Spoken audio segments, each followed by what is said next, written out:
உங்கள் தந்திவன் தொலைக்காட்சியில் சாணக்கிய தந்திரம் தினமும் இரவு 8 மணிக்கு காண தவறாதீர்கள். டெல்டா வெதர்மேன் திரு ஹேமச்சந்திரன் இணைந்திருக்கார். ஹேமச்சந்திரன், இந்த சிஸ்டம் புயலாக மாறுவதற்கான வாய்ப்புகள் எவ்வளவு? இதனுடைய தீவிரத்தன்மை எப்படி இருக்கு? அதாவது தற்போது சுமத்ரா மற்றும் அதனை ஒட்டிய கடலோர பகுதிகளில் காற்று சுழற்சி நிலவி வருகிறது. இந்த காற்று சுழற்சியின் விளைவா அடுத்த 36 மணி நேரத்தில் காற்றழுத்த தாழ்வு பகுதி உருவாகும் என எதிர்பார்க்கப்படுது. இந்த தாழ்வு பகுதி தொடர்ந்து படிப்படியாக வலுவடைந்து, அதாவது நன்கமைந்த காற்றழுத்த தாழ்வு பகுதி காற்றழுத்த தாழ்வு மண்டலமாக நவம்பர் 25ஆம் தேதி தென்மேற்கு வங்கக்கடலுக்கு வருகை தர இருக்கிறது.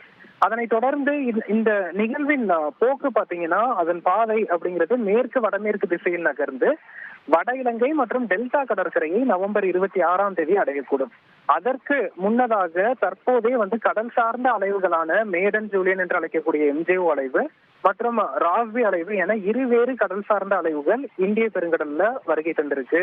அதே போல கடல் வெப்பநிலையும் கடந்த 10 நாட்களாக தமிழகம் மற்றும் அதனை ஒட்டிய தென்மேற்கு வங்கக்கடல் பகுதிகளில் இயல்பை விட அதிகரித்து வருவதையும் பார்க்க முடியுது.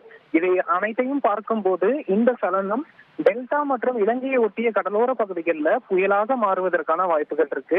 அப்படி புயலாக மாறினாலும் உடனடியாக டெல்டா மக்கள் கஜா போன்ற ஒரு அச்சத்தை நடப்பாங்க. ஆனா இந்த புயல் ஒரு மழையை கொடுக்கக்கூடிய புயலாக இருக்கும் அப்படின்னு தான் எதிர்பார்க்கப்படுது. காற்று பாதிப்பை தமிழகத்துக்கு ஏற்படுத்தாது.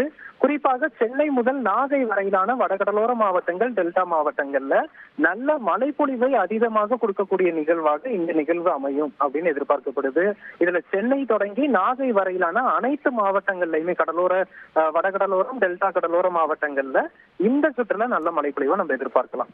உங்கள் தந்திவன் தொலைக்காட்சியில் சாணக்கிய தந்திரம் தினமும் இரவு 8 மணிக்கு காண தவறாதீர்கள்.